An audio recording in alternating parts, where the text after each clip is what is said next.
যেই দিন থেকে ইফতারে গিয়েছেন আমরা সকল পীর সাহেব পীরজাদারা দিদির পাশে বসেছি, যেই দিন থেকে আমরা দিদির পাশে এসে গিয়েছি, আমি নয় আমরা পীর সাহেবরা যখন এসেছি সেই দিন থেকে পশ্চিমবাংলায় আইএসএফ বলে আর কিছু নেই, আইএসএফ ভেঙে গেছে। কেন ওরা জানে, বাংলার মানুষ বুঝে গেছে। আজকে বলুন তো ফুরফুরা পীর সাহেবরা পীরজাদারা কয়েকজন তো ওনাদের পাশে ছিল, কিন্তু ওনাদেরকে ইউজ করে ছুঁড়ে ফেলে দিয়েছে। আর এই পশ্চিমবাংলায় আজ পর্যন্ত 4টে নেতা তৈরি করতে পারেনি, ওনারা দুজনই শেষ কথা। একজন রাজনীতির মহফিলে মঞ্চে এসে রাজনীতি করছে, আর একজন জলসার নাম করে রাজনীতি করছে। এটা কিন্তু ঠিক না। জেতার জন্য নয়, জিতে আল্লাহর রহমতে আমি পৌঁছে গেছি, আল্লাহ চায় তো ইনশাল্লাহ। সাধারণ যারা রাজনীতিবিদ তাদের কিন্তু ছোটোখাটো ব্যাপার নিয়ে খুব বেশি সমালোচনা হয় না, আপনাদের ক্ষেত্রে কিন্তু সমালোচনাটা বেশি হয়। সেটা মাতিন হুজুরের ক্ষেত্রে হচ্ছে, আপনার ক্ষেত্রে আপনার বিরোধীরা আপনার চুল, আপনার টুপি এগুলো নিয়েও আর তারা ছাড়ছে না। যেটা আমি বলেছি ইনশাল্লাহ সেটা আমি করার চেষ্টা করব। আমি আজ থেকে দেখছি আমার প্রতিপক্ষ কেউ নেই। কারণ মমতা ব্যানার্জি কিন্তু আজকে বেশ বিজেপির নাম অনেকবার বলেছেন, আইএসএফের নাম একবারও নেননি। বিধানসভা ভোটের প্রাককালে আমরা উপস্থিত হচ্ছি, আর কয়েকটা দিন মাত্র বাকি আছে। আর ঠিক সেই সময়ে ভোটের চালচিত্র নিয়ে আমরা হাজির হচ্ছি 102 আমডাঙ্গা বিধানসভাতে, যেখানে তৃণমূল কংগ্রেসের প্রার্থী পীরজাদা কাসেম সিদ্দিকী। আপনাকে স্বাগত জানাচ্ছি আমাদের আজকে। ধন্যবাদ। প্রথমেই জিজ্ঞাসা করি যে এই যে আপনি আমডাঙ্গাতে এসেছেন, তো আসার পরে ঠিক এই মুহূর্তে কতটা ভালোবাসা পাচ্ছেন বা কতটা একাত্ম হয়ে গেছেন আমডাঙ্গার সঙ্গে? সর্বপ্রথম আপনাদের চ্যানেলকে ধন্যবাদ জানাই। তবে আমি ঈদের পরের দিন এসেছি, ঈদের 2 দিন আগে হয়তো প্রার্থী ঘোষণা করেছি, কি 1 দিন আগে। মানুষের পাশে আমি গিয়ে পৌঁছেছি, মানুষ আমার পাশে এসে দাঁড়িয়েছে। আমি এখানে এসেছি সকলের সঙ্গে, সকলকে নিয়ে কাজ করার জন্য।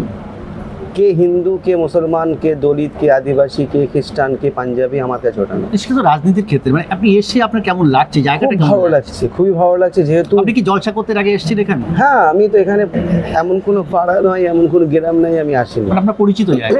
পরিচিত জায়গা। খুব ভালো লেগেছে আমাকে, বা খুব ভালো লাগছে যেভাবে মানুষের সাড়া আমি পাচ্ছি। কিন্তু আপনি এই যে অনেক রাত পর্যন্ত এই নির্বাচনী কাজে ব্যস্ত আছেন, যে তো আপনি কি আপনার স্কুটি চালানোর কোনো সময় পাচ্ছেন? না, আমি যাচ্ছি তো, মানে আমি তো রাত 3টে পর্যন্ত মানুষের কাজে থাকি, মানুষের পাশে থাকি। মানুষরা আসছে আমার সঙ্গে সাক্ষাৎ করছে, আমিও মানুষের পাশে যাচ্ছি।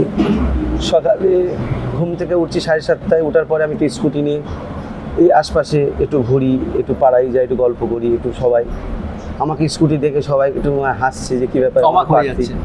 মানে টোটোওয়ালারা সাইকেল থেকে যাচ্ছে বা বাইকে যাচ্ছে, দাঁড়িয়ে আমাকে জিজ্ঞাসা করছে সাহেব কেমন আছে। এই যে একটা ভালোবাসা, এটা আমার খুব ভালো লাগছে। অনেক দিন তো হলো আপনি পরিবার ছেড়ে এখানে আছেন, পরিবার কি এখানে আসছেন? না, আমার বাড়ির আমার ভাইয়ের আছেন, আমার যেসব আছেন সবার সঙ্গে সাক্ষাৎ হচ্ছে, তারাও আসছে আমার কাছে, দেখা করছে। আমার এই আমডাঙ্গাটাই হচ্ছে আমার পরিবার এখন।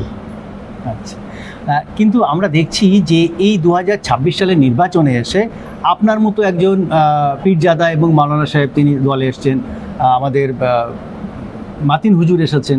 তো এই যে মাওলানা সাহেব বা আপনাদের মতো ভালো মুখ যারা রাজনীতিতে আসছেন, এটাতে আপনি রাজনীতির পজিটিভ দিক কেমন দেখছেন? দেখেন, 2021-এর ব্যাপারটা আলাদা ছিল, 2026টা সম্পূর্ণ আলাদা।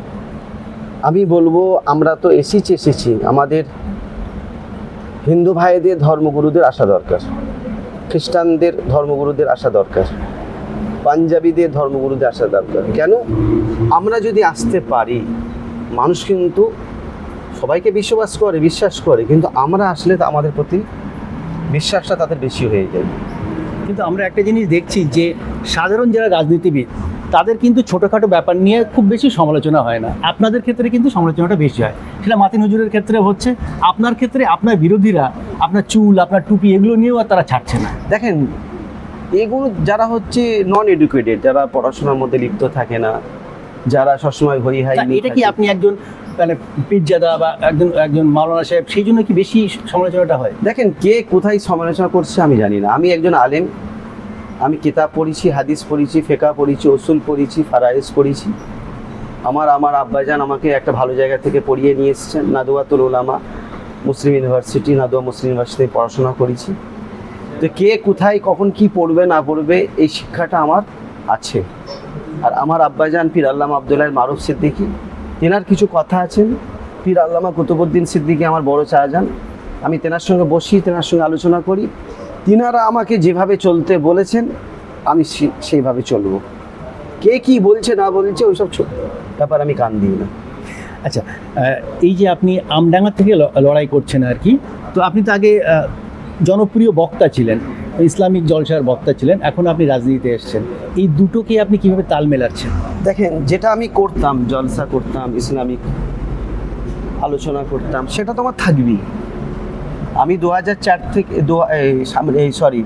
এই 4 তারিখের পর থেকে আমি মানুষের কাছে যেমন লিপ্ত থাকবো, আমডাঙ্গার মানুষের সঙ্গে যেমন মিশবো, কথা বলবো, কাজ করব, উন্নয়ন নিয়ে আমি দেখব, সেইভাবে 4 তারিখের পরে আমি যেভাবে জলসা করতাম, প্রতি রাত্রিরে 2-3টে করে জলসা করতাম, ওয়াজনিসিয়াত করতাম, সেটা তো আমার থাকবেই, সেটা আমি তো করবো ইনশাল্লাহ। আপনি এই যে আমডাঙ্গা কেন্দ্র থেকে দাঁড়িয়েছেন, আমরা জানি এখান থেকে হাশিম আব্দুল হালিম স্পিকার ছিলেন, তিনি এখান থেকে জয়লাভ করেছিলেন আর কি। তো আমরা যেটা শুনেছি বা আমরা যেটা জানি এটা সত্যি যে মমতা ব্যানার্জির ডিরেক্ট প্রার্থী আপনি, তো আমরা সবাই আশা করে আছি আর কি যে আপনি একটা মন্ত্রিত্ব পাবেন। তো আমরা চাইবো মন্ত্রিত্ব না স্পিকার। দেখেন, এই বিষয়ে আমি কিছু মুখ কথা বলতে পারবো না। আচ্ছা, আমার সুপ্রিমো আছে, মমতা বন্দ্যোপাধ্যায় আছেন, তিনি যেটা ভালো বুঝবেন তিনি সেটা করবেন। মমতা ব্যানার্জি আজ নিজে স্বয়ং আপনার কেন্দ্রে এসে প্রচার করে গেছেন, তো কতটা অক্সিজেন পেলেন? দেখেন, উনি আমাকে পাঠিয়েছেন, আমি কারো সুপারিশে এখানে আসিনি, কারো হাত ধরে বলিনি যে আমাকে আমডাঙ্গা টিকিট দাও। দিদি আমাকে পাঠিয়েছেন, দিদি এসেছেন, আমার খুব ভালো লাগলো। যে হারে মানুষ আজকে রাস্তায় নেমেছে, আমাদের মঞ্চে এসেছেন, 11:30 থেকে 3টে পর্যন্ত মানুষ রোদে দাঁড়িয়ে আছে। হেলিপ্যাড যেখানে, হাজার হাজার মানুষ ওখানে দাঁড়িয়ে আছে, এত রোদ, এই আসছে এই আসছে, একটা মানুষ কিন্তু কেন হই করে আওয়াজ দিল না এত দেরি হচ্ছে কেন, অপেক্ষায় আছে, শুধু অপেক্ষা, ইন্তজার করছে। এই যে ভালোবাসাটা আজকে দিয়েছে, আমি ভালোবাসা দিয়েছি বলে তারাই ভালোবাসাটা আমাকে দিয়ে গেল আজকে। আমি আমডাঙ্গাবাসীকে ধন্যবাদ জানাই যে তারা আমাকে এতটা ভালোবাসা আজকে দিয়ে গেছে। মমতা ব্যানার্জি আজকে যেটা করলেন, প্রাক্তন এবং আগামীর ভবিষ্যতের বিধায়ক দুজনের হাত মিলিয়ে দিলেন, বরফ গলল। দেখেন, আমাদের হাত আমি সবসময় মিলিয়ে রেখেছি, উনি আমার হাত ধরে আছেন, আমি ওনার হাত ধরে আছি। আজকে উনি এসেছেন, হাত ধরেছেন, বলেছেন উনি তো এমএলএ ছিলেন, না, এখনো বর্তমানে এখনো উনি বর্তমানে এমএলএ, এখনো এমএলএ বলেছেন যে উনি কাজ করবেন। এখনই এমএলএ আছেন। আমি আগেও বলেছি, এখনো বলছি, দিদিও জানেন, দিদিকেও বলেছি যে উনি আমার কাছে এমএলএই থাকবে। আমি 5 বছর থাকবো, 5 বছর ওনাকে আমি এমএলএ সাহেব বলেই রাখবো এবং আমার বড় দাদা হিসাবে মানবো। কিন্তু সব আমরা মেনে নিই, সব এক জায়গায় আছি তো আমরা। আমাদের কথা হলো আমরা দিদির সৈনিক, আমরা এক জায়গায় সবাই থাকবো, থেকে মানুষের কাজ করতে হবে। তো কতটা সাড়া পাচ্ছেন আর কি, মানে সার্বিক সাড়া পাচ্ছেন? দেখেন, সারা যে হারাই পাচ্ছি, আপনারা হয়তো দেখছেন, আমি যে এলাকায় যাচ্ছি, যে গ্রামে যাচ্ছি, যে বুথে যাচ্ছি, যে হারে মানুষ, এত গরম, এত রোদ, মানুষ দাঁড়িয়ে আছে, কেউ শরবত নিয়ে দাঁড়িয়ে আছে, যে ভাইজান আসছে, কেউ মানে মিষ্টি নিয়ে দাঁড়িয়ে আছে, কেউ কোল্ড ড্রিঙ্কস নিয়ে দাঁড়িয়ে আছে, কেউ ফুল নিয়ে দাঁড়িয়ে আছে। এই যে আমাকে যে ভালোবাসাটা দিয়েছে, আমি এটা ভাবতাম না যে আমডাঙ্গার মানুষ আমাকে এতটা ভালোবাসে। কি হিন্দু, কে মুসলিম, আপনি জানেন না, আমি দত্তপুকুর 1, দত্তপুকুর 2 বা মরিচাই যখন যাচ্ছি, বা এলাকাগুলো মুখস্থ হয়ে গেছে একদম, কাশিমপুরে যাচ্ছি, আমার হিন্দু দিদিরা, মায়েরা এবং ভাইয়েরা যেভাবে আমাকে ভালোবাসা দিচ্ছে, আমি রাত 2টোর সময় যদি এলাকায় যাই, ওখানেও 2000 লোক দাঁড়িয়ে থাকবে। এই তো আমি গেলাম কিছু সমস্ত এলাকায় আপনি ঘুরছেন, 269 বুথ আছে তাই তো? সমস্ত বুথেই আপনি পৌঁছাতে পারছেন? 272টা, 272 বুথে পৌঁছাতে পারছেন একদম। সব জায়গায় যাচ্ছি, যেটা বাকি রয়ে যাচ্ছে, আমার কানে আসছে, আমি সেটা কভার করছি। তারপরও আমি আপনাকে বলি, যেটা হয়তো আমি আমার হয়তো নলেজে আসছে না, বা আমাকে কেউ বলছে না, বা আমি যেতে পারছি না, আমি তাদের কাছে ক্ষমা চাইছি। আমি 4 তারিখের পরে সেই বুথে, সেই এলাকায় আমি অবশ্যই যাব।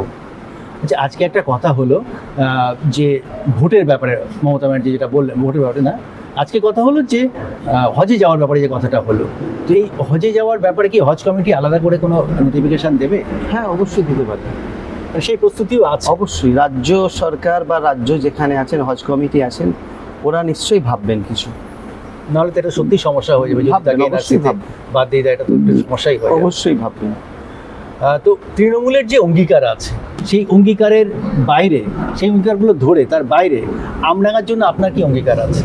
দেখেন, যেটা আমি বলে দিয়েছি, সেটা সোশ্যাল মিডিয়ায় আছে, মানুষও জানে, শুধু আমডাঙ্গা নয় পুরো পশ্চিমবাংলার মানুষ জানে, ভারতবর্ষের মানুষ জানে। যেটা আমি বলেছি ইনশাল্লাহ সেটা আমি করার চেষ্টা করব। আচ্ছা, তাহলে আপনি যেগুলো বলেছেন সেগুলো নিশ্চয়ই তার অঙ্গীকার রক্ষা হবে আর কি। ইনশাল্লাহ। বেশ। আর একদম শেষে জিজ্ঞাসা করব যে জেতার জন্য কতটা আশাবাদী, আর আপনি কাকে প্রতিপক্ষ মনে করছেন? আমি আজ থেকে দেখছি আমার প্রতিপক্ষ কেউ নেই। কারণ মমতা ব্যানার্জি কিন্তু আজকে বেশ বিজেপির নাম অনেকবার বলেছেন, আইএসএফের নাম একবারও নেননি।